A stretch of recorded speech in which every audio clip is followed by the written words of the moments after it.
So what are some ways we can potentially protect our business that in not a strictly legal way? Well, payment up front. Ideally, we could all get paid up front for everything we do. And I understand that's not always the reality. But it might be that your warning signs are going off and you're thinking, I don't want to lift a finger until I have at least an initial installment payment up front. And as I said at the start, if you're chasing your own money, paying a lawyer to chase money you're owed, then you're already in a hole. So you could ask for 50% upfront, you could do installment payments before you complete each stage. But if you're waiting for people, if you're asking for people to put money up front, you're going to weed out the time wasters. You're going to weed out the future problems.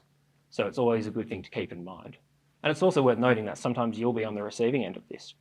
And you've got to know, well, if I'm putting money up front to this contractor and there's an issue, it's probably going to take a lot of work for me to get paid that back. So you've also got to think of it on the receiving end. T's and C's is a big issue because people get their terms and conditions prepared, maybe by a lawyer, maybe a lawyer reviews them. It's an immaculate set of terms and conditions. It reads well, it looks nice. You think, hey, we've got a good contract here, we're taken care of. But the T's and C's only go so far because the T's and C's will not include, usually, provisions about what is being provided, when, and how much are you being paid for it, and what are the precise payment terms or milestones. That's often in a separate document, which is like a statement of work, purchase order, proposal. So I do so many disputes where we've got beautiful T's and C's and then you've got a one-page statement of work that makes no sense. Absolutely no sense. The parties can't work out what they were supposed to receive. The lawyers look at it, they pretend they know, but they don't. And then hundreds of thousands of dollars are spent trying to work out what it says. When if you just sat down and you took a little bit more time saying, okay, in our statement of work or whatever the document is, let's actually detail what we want and the quality of what we want and when we want it. I'll just use one example I came across recently, which was a software contract. So our client signed up to a software as a service contract and it was essentially accessing a software product that gave your employees access to online training modules. And there were promises that, well, this is going to be custom, tailor-made for your business. And then they access the software and it's just very generic and not applicable and basically useless. So I look at the contract and it says, you will have access to our modules. And then you have to say, well, you've been given access to the modules.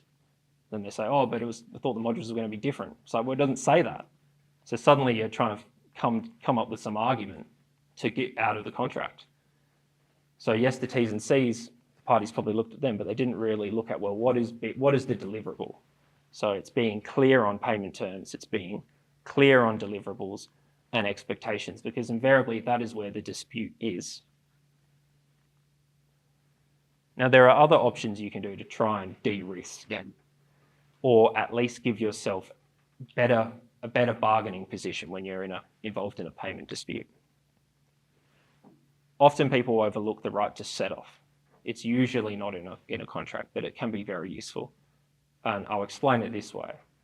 You might receive an invoice for $10,000, or no, you might issue an invoice for $10,000 to someone, and they say, we've paid $8,000, but we're setting off $2,000 because we say we have a claim against you because you did this. Now, if you don't have an express set-off clause in your contract, then that argument doesn't hold. But if you have a set-off clause, you can actually do that. So you can use that to your advantage, or you can be wary of it, but you might have an argument where someone's issued you with a big invoice and you say, well, you delivered me a bunch of rubbish, it was contaminated, I incurred costs having to deal with the contaminated material, so that cost was $8,000, what you gave me was $10,000, I'm paying you $2,000. So it gives you a bit of leverage. You might not be chasing the full amount.